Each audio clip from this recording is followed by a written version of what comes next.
Reading a piece that I write a blog called The House of IFG, and I described it. Somebody asked me what it was about, and I said it was my verbal vomit because I couldn't figure out what else it could possibly be.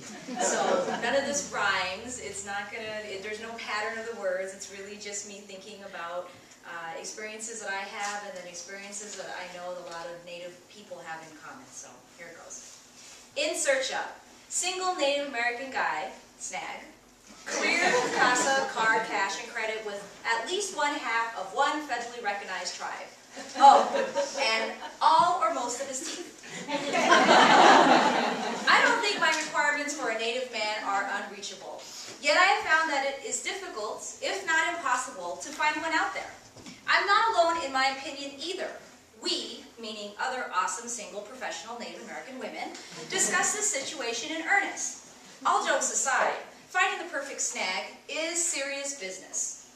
For many of us, we want to find a Native brother to be partners in this journey called life.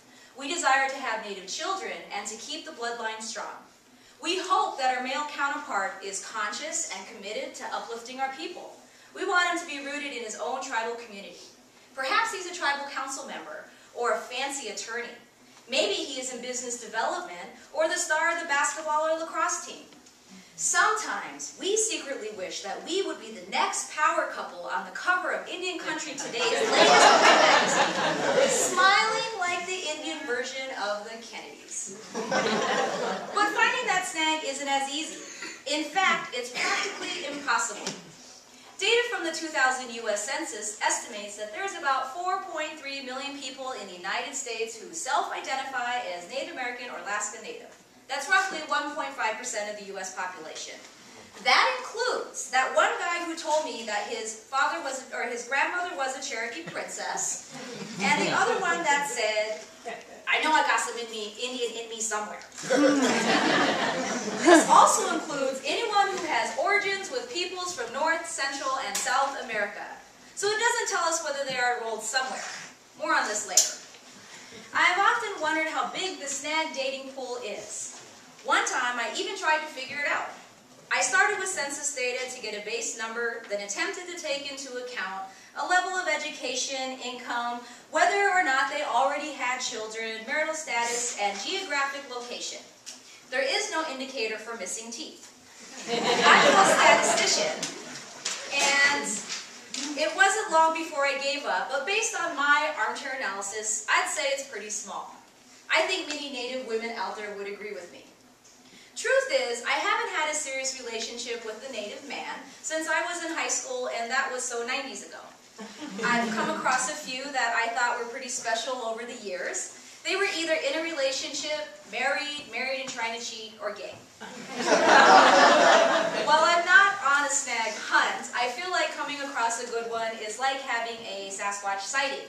It just doesn't happen too often. I'm starting to think I need to move my teepee somewhere else. But for the sake of this piece, let's say I do meet a snag and we fall madly in love and tie the knot and decide to have a family. Then we get into the business of adding up the fractions of our Indian identity, which sometimes doesn't add up enough.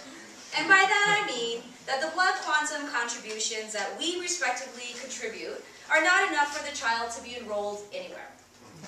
I often refer myself as a resmut. I'm Wasco, Navajo, Hopi, Japanese, and Welsh. I can break down my exact pedigree.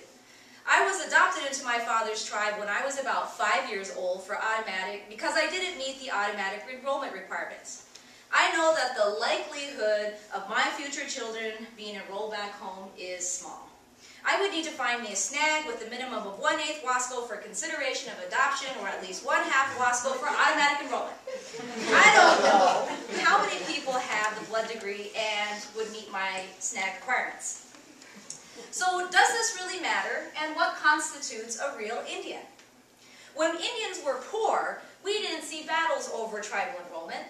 But today, aside from being down with the tribe, enrollment can mean large per capita payments. Think casino payouts. This issue is deeply dividing our communities. The concept is tied into our own identities, and having it or not having it can impact acceptance by your own people. Let's keep it real. Without tribal enrollment, one cannot access certain services, unable to access some higher education opportunities, cannot get eagle parts, or vote in tribal elections. If you don't have your Certificate of Indian Blood, also known as your CIB, you're kind of living in Indian purgatory. Not to mention not getting any of that Casio payout. While these are some of the mechanisms of tribal enrollment, there are other things that make you a real Indian, or more gooder at it than others. The participation in one's respective culture, the understanding of the history of your peoples, whether one has lived on the res or in the city, whether you speak your own language, do you own lands, and how do you get down with your community's religious practices. All of this is complicated, right? Not really a topic for a first date. The reality is, we have put frameworks of identity on ourselves, most of which were never ours to begin with. We took what was shoved down our throats, threw out our traditional means of being down with the tribe, and adopted, implement, and now enforce regulations that themselves contradict at various levels of government. We are getting into a place where having a CIB is like having the golden card in Willy Wonka's factory, or better yet, hitting the big payoff on that slot machine. Ching, ching, ching. I haven't given up on the desire to find that native man or to have the card-carrying native kids. I know a lot of other native women and men who haven't either. We may joke about it, but it is serious business. And at the end of the day, it has to do with what I call internalized oppression. And I admit, I just can't shake it. And now back to that stag. Where were you from again? Oh, you're enrolled there, right?